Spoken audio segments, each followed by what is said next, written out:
આપણી જોડે બીજા પણ સમર્થકો જોડાયા છે, આપણે એમની જોડે વાત કરીશું। શું લાગી રહ્યું છે? આપ અહીંયા અત્યારે વાવથી આવ્યા છો, પરિણામ આવી રહ્યું છે, આપ બહાર ઉભા છો, શું લાગી રહ્યું છે? કોંગ્રેસ જીતે છે, કોંગ્રેસ જીતે છે। ગુલાબસિંહ જીતે છે। 15,000 થી 20,000 વોટે જીતે છે, એમાં કોઈ શંકાના સ્થાન નથી। અત્યારે જ નક્કી કરી દીધું છે કે 2 થી 3,000 વોટે ગુલાબસિંહ આગળ છે, એટલે બીજો રાઉન્ડ કે ત્રીજા રાઉન્ડમાં એટલે 100% વાવની જનતાએ નક્કી જ કરી દીધું છે કે ગુલાબસિંહને આશીર્વાદ આલવાના જ છે। હજુ વાવનું ચાલુ છે, સુઈગામ બાકી છે, ભાભર બાકી છે। ભાભરમાં પણ કહેવાય છે કે સ્વરૂપજીનો ગઢ છે। ભાભરમાં પણ ઠાકોર સમાજ છે, એ ગેનીબેનના હાથ મજબૂત કરવા અને 27 ની ધ્યાનમાં રાખીને વોટિંગ કર્યું છે। 100% ભાભરની જનતાએ ગુલાબસિંહ તરફી ને કોંગ્રેસ તરફી જ વોટિંગ કર્યું છે। કાયમ કોંગ્રેસ તરફી ભાભરની જનતા રહી છે અને કાયમ રહેવાની જ છે।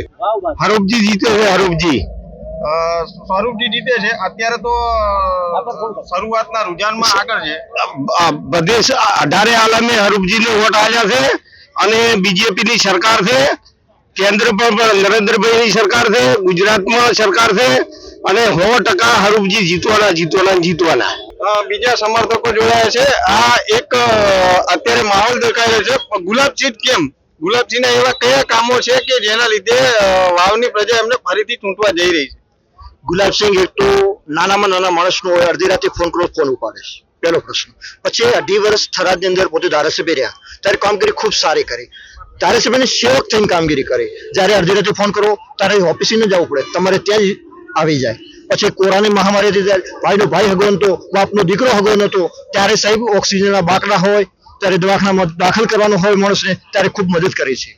ત્યારે ગુલાબસિંહ ખૂબ સારા માણસ છે, સર્જન છે અને નાનામાં નાના માણસની નોંધ લે છે।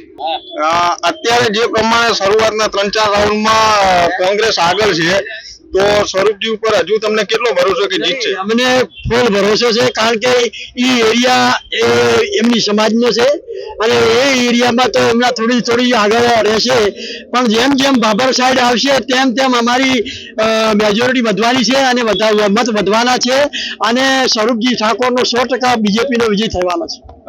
જે પ્રમાણે અત્યારે કહેવાય રહ્યું છે કે માવજીભાઈ ક્યાંક ફેક પાડી રહ્યા હોય એવું દેખાઈ રહ્યું છે, તો તમે શું માનો છો? નહીં, કોઈ સવાલ જ નહીં। અપક્ષમાં આ વિસ્તારમાં વાવ વિધાનસભામાં અપક્ષ કોઈ દિવસ જીતતા જ નથી અને આ વોટ પણ વધારે લેતા નથી। એક તમારા વાવ તાલુકામાં એક પૂરગ્રસ્તની એક છાપ છે કે ગમે ત્યારે પાણી ભરાઈ જાય છે, એમાં એવા પણ આક્ષેપ થયા હતા કે ગેનીબેને એ પાણીના કોઈ સોલ્યુશન નહીં લાવ્યું, તો તમે શું કહી રહ્યા છો એ વાત? ના, એવું કોઈ નથી। સોલ્યુશન ઘણું બધું ગેનીબેને કામ કર્યું છે, ત્યારે જીત્યા જ છે। પબ્લિકે વોટ ત્યારે જ આપે છે, કામ જોઈને જ વોટ આપે છે અને ગુલાબસિંહ પણ શેખ સારા અને ઘણું બધું કામ કર્યું છે।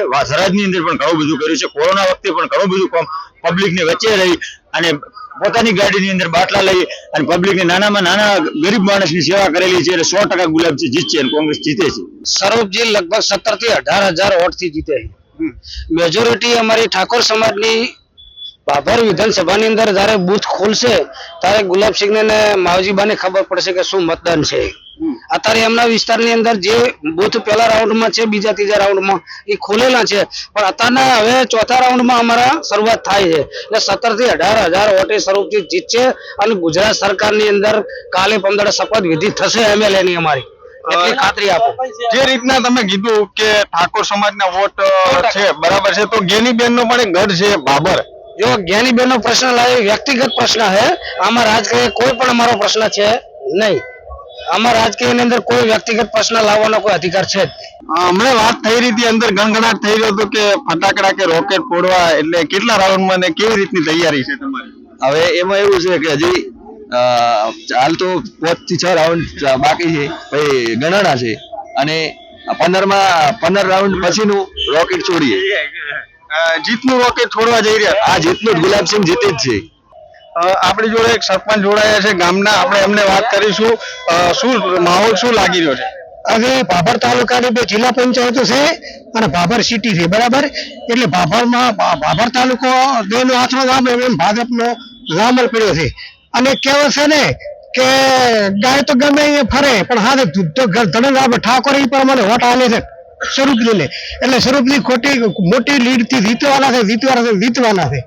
તો એક પ્રકારનો વિશ્વાસ દાખવી રહ્યા છે કે અહીંયા સ્વરૂપજી જીતી જ રહ્યા છે, તો હવે ગણતરીના કલાકોમાં રિઝલ્ટ આપણી સામે આવી જશે। આ ન્યૂઝ જોવા માટે આપ જોડાયેલા રહો માધ્યમ ન્યૂઝ પાલનપુર।